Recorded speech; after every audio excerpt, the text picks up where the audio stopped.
Je vous souhaite à toutes et à tous donc la bienvenue dans ce module 7 qui abordera la planification d'une situation d'apprentissage et d'évaluation. Alors, dans cette présentation, nous allons parler des trois aspects par rapport aux situations. Donc, le premier aspect qui est le plus important parce que c'est la première question qu'on doit se poser, c'est quel type de situation? Alors, en fait, il existe trois grands types de situations dont nous allons parler un peu plus bas au fur et à mesure de l'avancement de cette présentation. Ici, donc, nous prenons la situation de lui qui a écrit des ouvrages sur l'évaluation des apprentissages.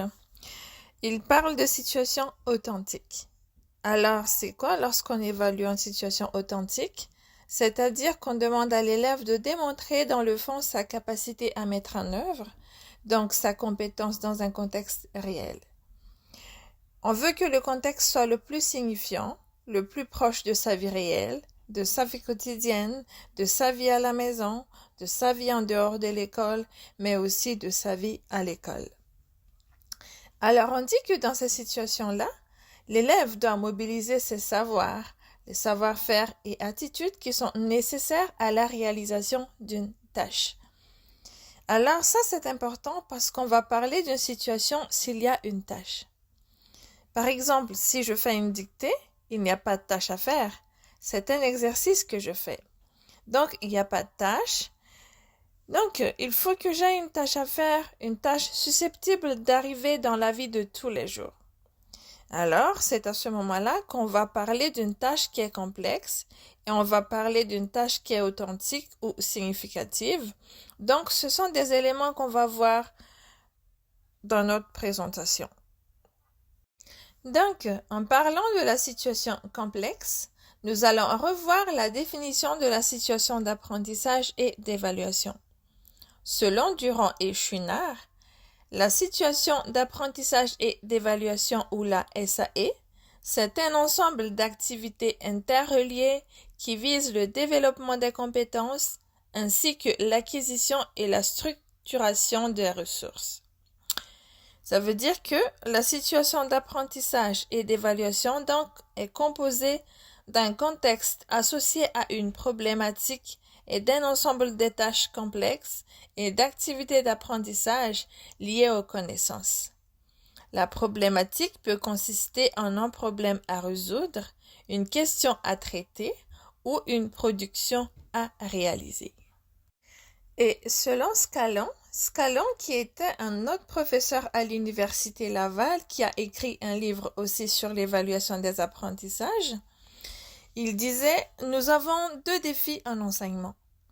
Premièrement, c'est de créer des situations qui permettent de faire émerger les compétences des élèves. Et deuxièmement, développer des outils pouvant l'aider à porter un jugement le plus pertinent, fidèle et valide possible. » Donc, le premier aspect qu'on doit regarder, ce sont les catégories des situations. Je ne sais pas si vous vous souvenez de la présentation sur la correction dans le module précédent, mais nous avons déjà parlé du niveau de la complexité de situation. Alors, selon toujours Scalon, on répertorie trois niveaux de complexité de situation. Le premier niveau qui est la situation de connaissance, qui vise la mémorisation, donc la restitution d'une information. Alors, pour ce qui se réfère à la taxonomie de Bloom, on est ici au niveau 1 et 2 de Bloom, donc la connaissance et la compréhension. Ça, c'est le premier niveau de situation. On les appelle situations de connaissance. Le deuxième niveau, c'est la situation d'habileté qui vise l'utilisation, l'application dans un contexte fermé. Encore une fois, si on réfère à la taxonomie de Bloom, on est ici au niveau 3, l'application. On demande aux élèves d'appliquer les connaissances qu'ils aient apprises dans un petit contexte, dans lequel ils vont devoir, par exemple, soit calculer des nombres, conjuguer des verbes ou faire des mesures. Donc, il y aura dans le fond un savoir-faire ici qui est appliqué. La première, on va chercher juste des savoirs, tandis que dans la deuxième, c'est des savoir-faire qui mobilisent des savoirs Donc, la situation d'habileté où ils devront comprendre un réinvestissement des connaissances. Mais celle qui nous intéresse aujourd'hui, c'est le troisième niveau, une situation de compétence qui vise la mobilisation d'un ensemble de ressources. Donc, les ressources qui sont les savoirs dans un contexte plus ouvert et plus complexe. Alors, la situation des compétences, si on réfère à la taxonomie de Bloom, on est vraiment dans les habiletés supérieures. On va aller chercher à évaluer, à faire des synthèses, à analyser. Donc, on va amener les élèves à développer des habiletés au niveau supérieur. Voici un petit graphique qui montre le niveau de la complexité. Est-ce que c'est une situation de connaissance, c'est-à-dire est-ce que c'est une situation qui vise juste à faire apprendre une notion? Par exemple, aujourd'hui, on veut regarder comment on fait la représentation d'une fraction. Donc, on va faire des exercices, on va représenter ce savoir et on va demander, par exemple, aux élèves ensuite de faire certains exercices, donc d'habileté, pour voir si au niveau de la fraction, ils comprennent bien la notion de la fraction. Mais si c'est au niveau de la compétence, il faut aller au-delà de ça et il faut que pour réaliser la tâche, l'élève, par exemple, ait à mobiliser la fraction pour pouvoir répondre au problème. Alors, quand on est dans une situation de compétence, on est vraiment dans un problème qui est à résoudre. Dans la situation des connaissances, il n'y a pas de problème, il n'y a pas de besoin. Si on prend un exemple en mathématiques, donc j'ai besoin juste de savoir, mettons, 2 plus 3, ça fait combien? Il n'y a pas de billes, il n'y a pas de personne, il n'y a rien. C'est juste une opération. Le concept de base, c'est la procédure, donc il n'y a pas de besoin. Il y a une formulation, il y a le travail de l'élève et une seule réponse possible. Donc, 2 plus 3, ça fait 5. C'est une situation de connaissance. Ensuite, si je m'en viens dans une situation d'habileté, là, je commence à avoir un problème. On peut le formuler de façon différente et peut avoir des solutions, mais limitées. Par exemple, si on revient à notre 2 plus 3, là, on peut dire, mettons, je joue aux billes avec un ami, il a 2 billes et moi j'en ai 3. Combien en avons-nous? Alors, ici, il y a déjà un petit contexte et on a une façon de formulation différente.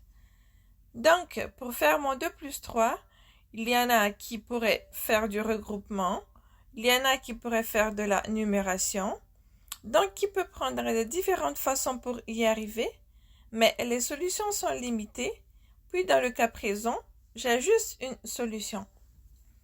Par contre, je pourrais avoir quelques solutions, mais un nombre limité de solutions. Par exemple, je pourrais dire, j'ai 5 billes, comment je pourrais le diviser entre 2 personnes? Donc, on est toujours dans une situation d'habileté, mais là, ici, on pourrait avoir différentes solutions. Donc, je pourrais avoir 4 plus 1, ou 3 plus 2, ou 5 plus 0. Donc, j'ai des solutions limitées, mais on est toujours dans une situation d'habileté. Alors maintenant, on arrive à une situation de compétence. J'ai un problème, j'ai diverses solutions, j'ai diverses stratégies, j'ai diverses formulations, mais j'ai aussi un spectre de situations qui peut à la limite aller avec autant de personnes que vous avez dans votre classe. Si je prends l'exemple en mathématiques, moi aujourd'hui dans le fond avec les élèves de 3e année, on prend l'exemple comment gérer un budget. Donc moi j'ai un budget de 1000 $. Avec un budget de 1000 $, je dois payer l'épicerie pendant 4 semaines. Alors regardez la composition de votre famille et dites-moi comment vous pouvez avec 1000 $ payer l'épicerie pour une famille pendant 1 mois par exemple. Alors, ils vont tous se servir de même notion, mais ils vont chacun apporter un budget différent selon les ingrédients, selon les aliments qu'ils vont acheter, selon le nombre de personnes dans la famille, selon les goûts dans la famille, selon s'il y a aussi des enfants ou seulement des adultes. Donc, chacun va partir avec le même problème, mais chacun va avoir des solutions différentes et c'est un problème qui ne peut pas répondre de façon spontanée. Il y a des démarches à faire, donc les élèves sont vraiment dans une situation complexe.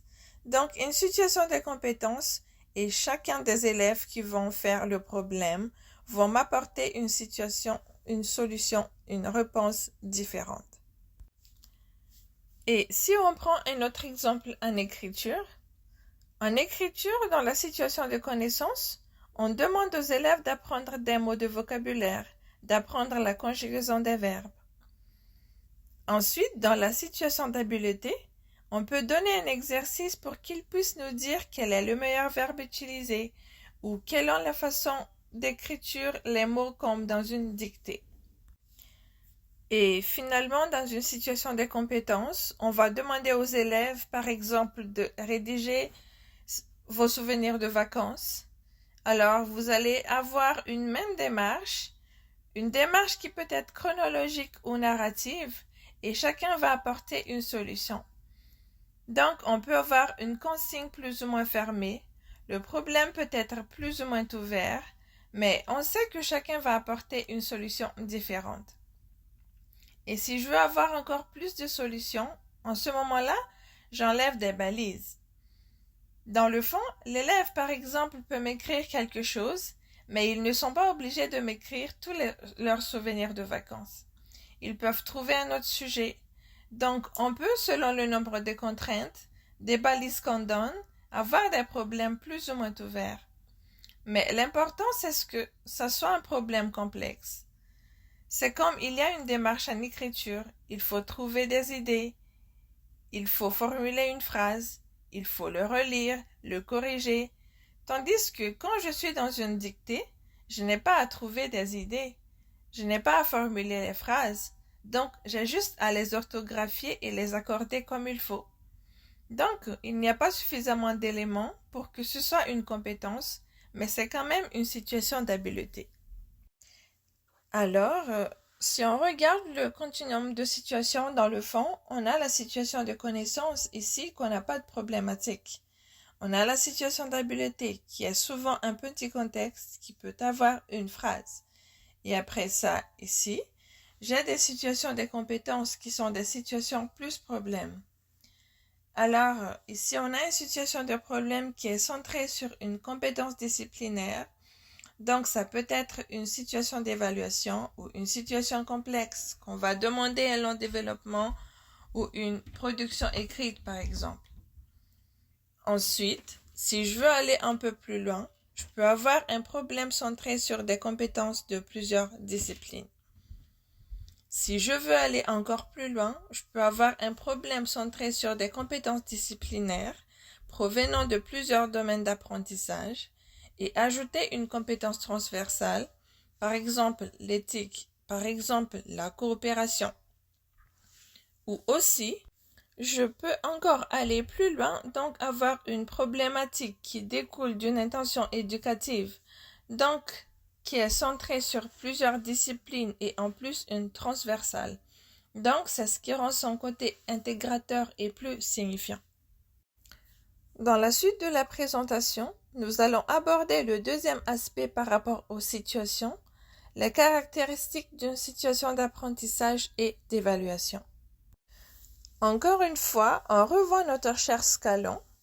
Selon Scalon, donc, une situation devrait reposer sur une intention éducative, c'est-à-dire que l'intention vient avec nos domaines de formation.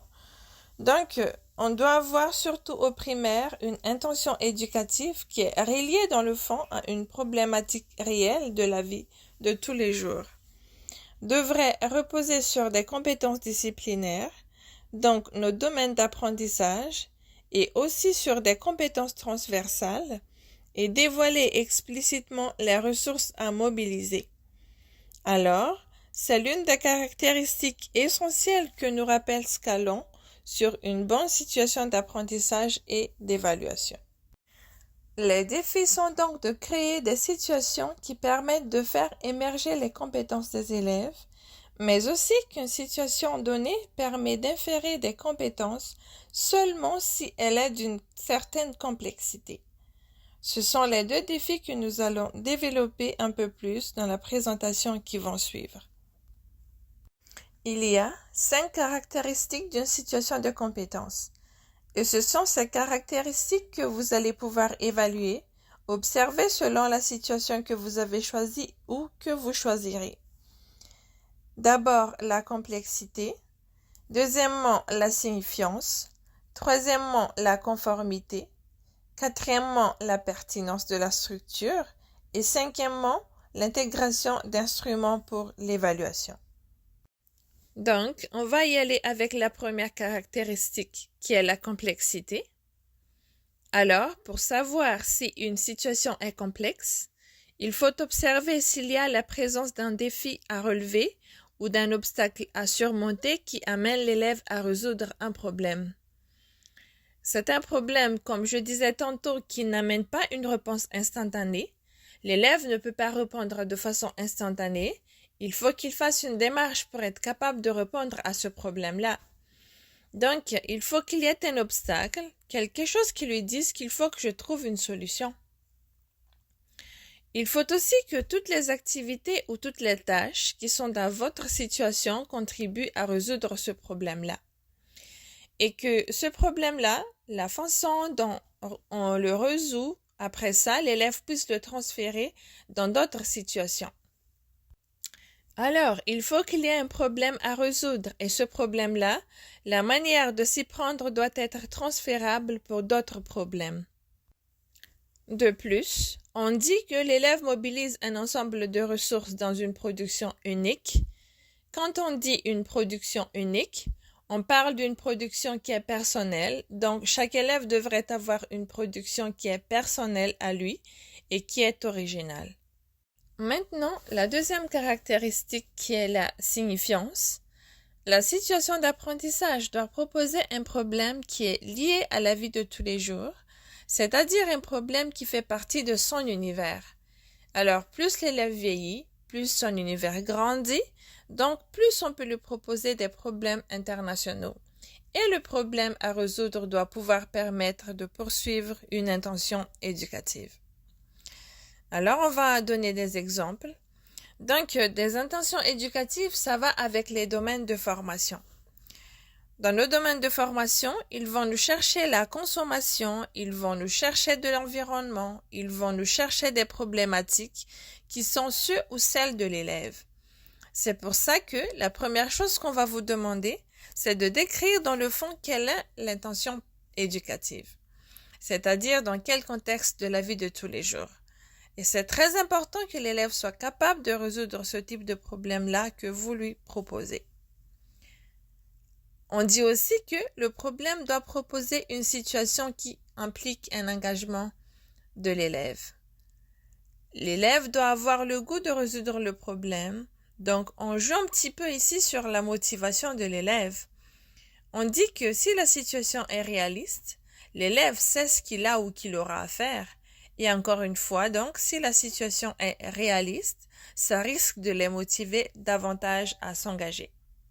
Ensuite, la troisième caractéristique, c'est la conformité. La conformité, c'est super important parce qu'il faut que la situation dont vous allez faire travailler les élèves corresponde au programme de formation. Donc, il faut que les notions et les stratégies que vous allez enseigner soient celles qu'on le retrouve dans le programme de formation. Il faut que ce soit conforme en ce moment-là et que ce soit tant les compétences disciplinaires et transversales pour que quand vous êtes amené après ça à évaluer, vous allez pouvoir évaluer sur ces aspects-là. Puis, la pertinence de la structure. Alors, on dit que la structure d'une situation, elle comprend 3 phases. Une phase de préparation où l'enseignant prend beaucoup de temps pour enseigner. C'est l'enseignement qui peut se faire d'une façon explicite. On va chercher des connaissances antérieures de l'élève et tout. Et la phase réalisation, où les élèves ont à réaliser quelque chose, et souvent ça se fait en sous-groupe ou en équipe. Et la phase en intégration, qui est la phase le plus individuelle, où là où on peut vraiment porter un regard un peu plus évaluatif. Alors, on va y revenir sur ces trois phases-là dans les prochaines présentations. Mais qu'est-ce qui est important de savoir? Ce qui est important, c'est que souvent on regarde une activité, c'est une activité juste de préparation. Il n'y a pas de réalisation après, ou bien c'est une activité qui est comme un essai juste de l'intégration. Il n'y a pas de préparation, il n'y a pas de réalisation, et on demande tout de suite à l'élève de faire quelque chose tout seul, par rapport à une connaissance ou des habiletés. Et finalement, le dernier, non le moindre, surtout en évaluation, est-ce que cette situation intègre des situations pour l'évaluation? Alors, premièrement, est-ce que l'évaluation est planifiée? Est-ce qu'on a ciblé les compétences? Est-ce qu'on a ciblé des critères d'évaluation? Est-ce que ces critères d'évaluation-là ont été formulés en indicateurs observables spécifiques à la tâche? Et est-ce que les différents outils d'évaluation adaptés aux tâches, donc est-ce qu'il y a des tâches d'évaluation pour l'élève comme l'auto-évaluation, la co-évaluation ou l'évaluation par les pairs? Puis, est-ce qu'il y a des outils pour l'enseignant comme les différentes grilles d'évaluation? Donc, s'il y a tout ça, elle est très complète. Et finalement, est-ce que la production attendue est unique, est en lien avec l'intention qui a été formulée? Et puis, est-ce qu'il y a un critère de réussite? Alors, l'enfant réussit s'il est capable de. Donc, vous allez avoir aussi à utiliser cette formulation-là pour pouvoir situer qu'est-ce qu'on attend de l'élève à la fin de cette situation.